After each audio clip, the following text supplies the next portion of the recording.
Lo que sí que está claro es que la asunción de la tecnología y el uso intensivo o regular de la tecnología implica una apertura, ya sea una persona, una empresa, una institución, y eso ha quedado claro. Hay quien está dispuesto a hacer ese esfuerzo de apertura, hay quien lo está menos. Sin embargo,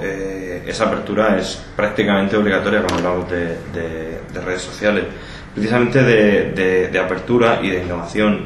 está investigando Adolfo en CSIC, de innovación abierta aplicada a distintos ámbitos de la sociedad y de la cultura, pero a nosotros sobre todo nos interesaba cómo ves la relación entre esa innovación abierta y la gestión de la cultura en este 2011. Sí, en el proyecto que participo ahora es un proyecto que se plantea bajo el epígrafe de la innovación abierta y en el que trabajo con varios investigadores más, con Alberto Corsín, con Penny Harvey.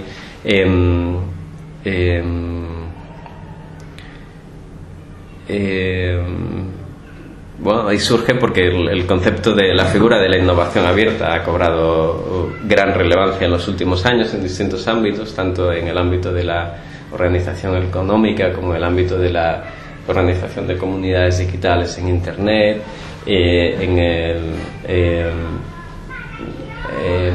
dentro del urbanismo también. El concepto de innovación abierta se ha entendido de maneras muy diferentes en distintos ámbitos.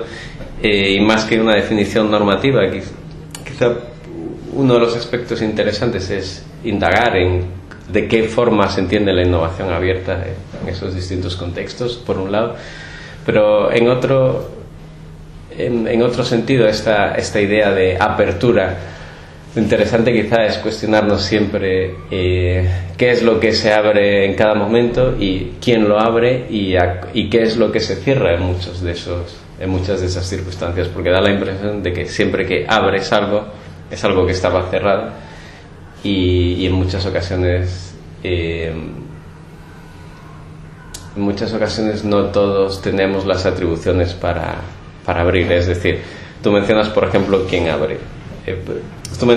Has mencionado por ejemplo el hecho de que hay distintas tecnologías que son incorporadas en empresas y que son un índice de apertura.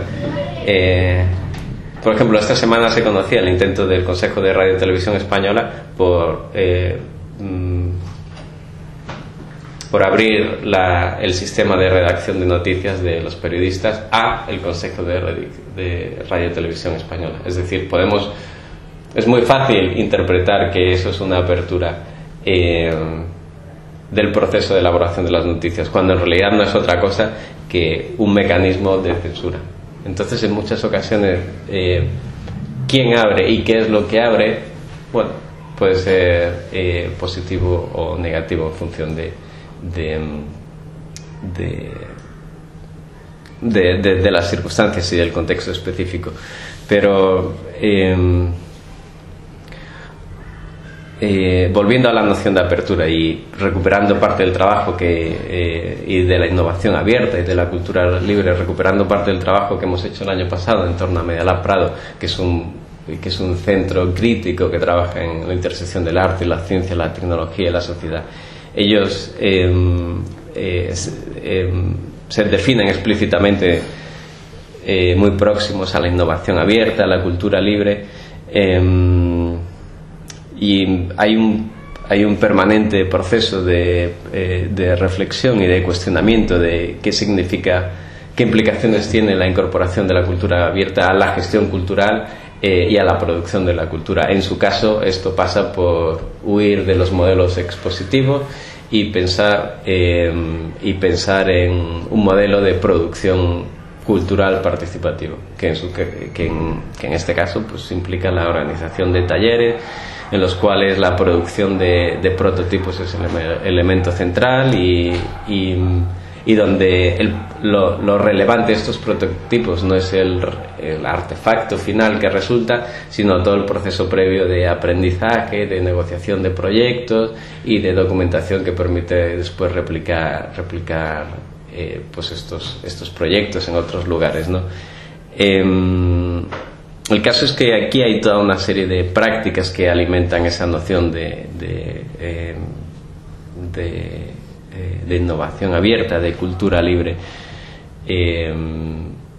y que llevan al Media Lab a repensarse constantemente y a repensar qué significa la incorporación de la cultura libre y distintas propuestas de la cultura libre, como la utilización de infraestructuras de software libre, la promoción del procomún. ¿Qué significa todo eso en el caso de un centro cultural, ¿no? Que después plantea también el cierre es una apertura a distintos ámbitos, pero que plantea el cierre a determinadas personas que en muchas ocasiones no son capaces de acceder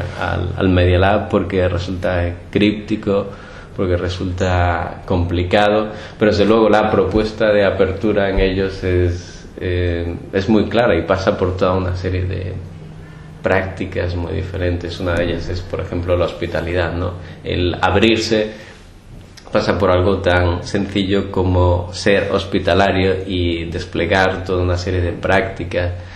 entre ellas la mediación y las mediadoras y los mediadores que trabajan en Media Lab y que sirven de interfaz entre la institución, el centro, y las personas que llegan y que te ofrecen un café,